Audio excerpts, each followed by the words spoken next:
Ibu Menteri Kelautan dan Perikanan Ibu Susi Pujiastuti. Terus ini setelah menyatakan perang tuh Bu, setelah menyatakan perang ke Menteri Susi, Gubernur Maluku 2 hari enggan keluar rumah. Jadi mungkin Pak Gubernur dapat info yang salah. Oh. Nah sebetulnya waktu Pak Gubernur yang dulu Pak Asegaf itu sudah minta tolong bantu kami untuk mendapatkan anggaran tambahan. Saya sudah setuju. Nanti saya akan usulkan ke Menkyu. Nah yang jadi persoalan sekarang ini Pak Gub kan merasa banyak kapal dari Jawa ke sana tapi tidak bongkar di sana.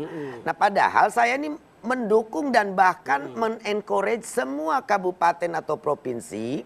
Karena sekarang kan kewenangan ada di provinsi. Itu kan semua masuk gubernur. Jadi bupati-bupati tidak punya kewenangan lagi. Maka banyak aset-aset kabupaten juga yang langsung itu secara otomatis punya provinsi ke gubernur. Nah, mungkin provinsi Pak Gub ini belum tahu bahwa pelabuhan-pelabuhan yang di kabupaten itu sebetulnya asetnya beliau, asetnya Pemprov. Yang itu bisa diberdayakan, buat perdanya, dibikin pelelangan ikan. Semua kapal yang nangkep di sekitar sana harus bongkar di situ. Saya dukung. Oh boleh itu Bu? Boleh. Tentang ekspor dari Maluku yang beliau minta. Oh untuk saya dukung. Memang semestinya semua daerah itu menjadi gateway. Yang di timur, yang di barat. Supaya semuanya lebih mudah. Sekarang ini logistik Indonesia. Apa saja misalnya contoh aja ikan tuna. Ditangkap di Morotai, harus dibawa ke Bitung, diproses di Bitung, dibawa ke Makassar untuk diekspor. Piknik dulu ya, piknik dulu separuh Indonesia keliling. Padahal ikannya malah udah beku juga kan. Ya, jadi logistik yang tidak masuk akal ini yang harus kita perbaiki. Kalau untuk karantina apa saya siapkan. Dulu saya sudah minta lama ekspor langsung dari Saum Laki, dari Tual, dari Ambon, dari Morotai. Nah tapi harus tercatat, jangan di tengah laut pakai tramper langsung nanti jadi illegal fishing lagi. Nanti kalau udah seperti ini juga nanti Menteri Perindustrian harus segera buat aturan. Ikan-ikan tidak boleh diekspor gelondongan lagi kecuali yang hidup dan segar misalnya supaya banyak pabrik dibuka, banyak orang mau bisa dapat kerja. Kalau hasil alam yang renewable ini kan natural resources yang bisa berkelanjutan dijaga itu pasti akan jumlahnya tambah banyak. Nah kita tuh perlu ikan yang banyak untuk makan orang yang juga tambah banyak gitu. Dan kita perlu protein ini untuk pembangunan sumber daya manusia Indonesia yang pintar. Tambah otak ini harus tambah omega. Omega itu dari ikan tadi yang Bapak makan. Nah sumber protein yang paling murah adalah ikan. Daging mahal, ayam mahal. Kalau beternak ayam juga pakannya sebagian dari ikan.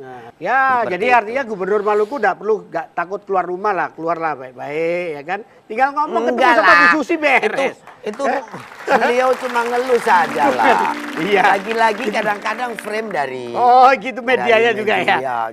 Ini ada cerita katanya Bu.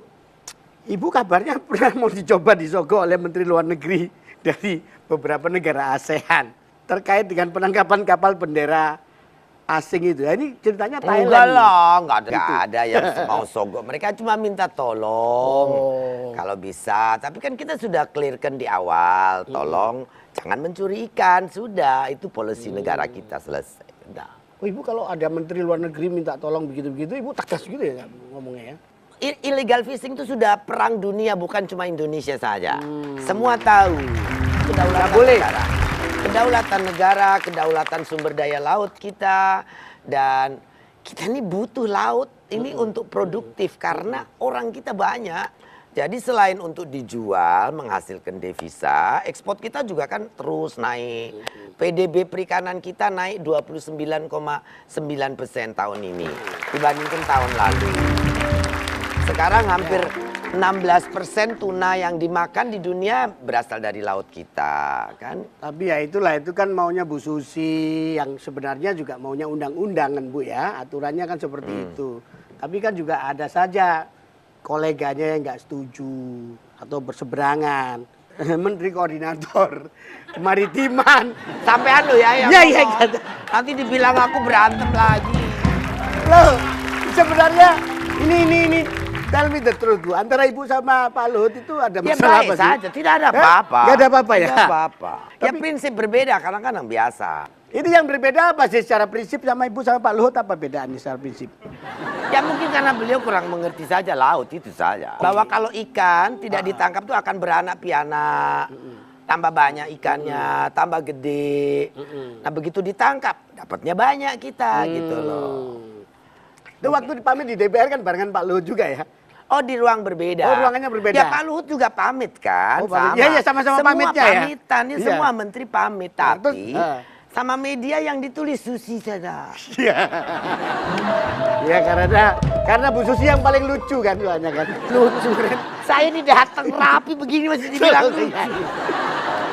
Tempo hari saya diajak naik mobilnya, boleh ngerokok nggak? Boleh, ya boleh saya. Oh, barengan sama Pak Luhut. Wow. Boleh ngerokok. Barangkali ini satu-satunya orang yang naik mobil di Pak Luhut yang boleh ngerokok. Bu Susi. Tapi itu dulu ada sempat rame-rame juga Ibu katanya sempat ditegur Presiden ya, Presiden Jokowi ya. Itu soal apa Bu ya? Yang katanya perizinan, Iya, ya. izin. Loh, memang kita sedang penertiban tadi kan banyak yang unreported. Iya, iya. Jadi laporan misalnya kan hasil 1000 ton cuma 20 ton. Suruh naiknya cuma jadi 200 ton gitu. Oh, gitu Tapi ya. saya kasih alasan kenapa, Kenapa? ada penertiban. Karena tadi unreportednya besar. Ekonomi negeri kita tuh sebetulnya sangat bagus dan sangat tinggi, tapi reportednya terlalu kecil. Kalau ini reportednya benar, pengusaha kita mulai compliance untuk lebih jujur, pasti uangnya banyak negara kita. Ibu ini kan bukan hanya pengagumnya, tapi diakui di dunia internasional dengan banyaknya pencapaian untuk menjaga laut Indonesia. Tepuk tangan dong ya. Tapi ya di dalam negeri pasti banyak yang salah paham, yang kemudian membuli beliau, menuding beliau. Ada yang nyebut itu siapa itu ya, bilang-bilang ibu ini ya preman, bajak laut. Gak tersinggung gak Bu? Tersinggung gak Bu? Digituin. Ya jengkel juga kadang-kadang. Kita nih katanya pejabat tinggi negara dihormati, tapi ternyata di dunia kini itu yang dihujat, ini apa ya. Tapi lama-lama juga ngapain juga sih ngeladenin orang begitu? Iya. Itu seperti orang mimpi di siang hari kan kayak orang gila ya, ngapain diladenin. Ya saya blok saja kalau orang netizen atau siapa saja udah masuk ke web ke account kita terus nggak karu-karuan ya blok saja, itu kan private mata. Yang kurang ajarnya dia itu apa? Sampai harus diblok kayak gitu. Oh dibilang saya makan uang negara. Lah, Gila. tuh. Padahal Bu Ibu makan ikan padahal kok makan ikan.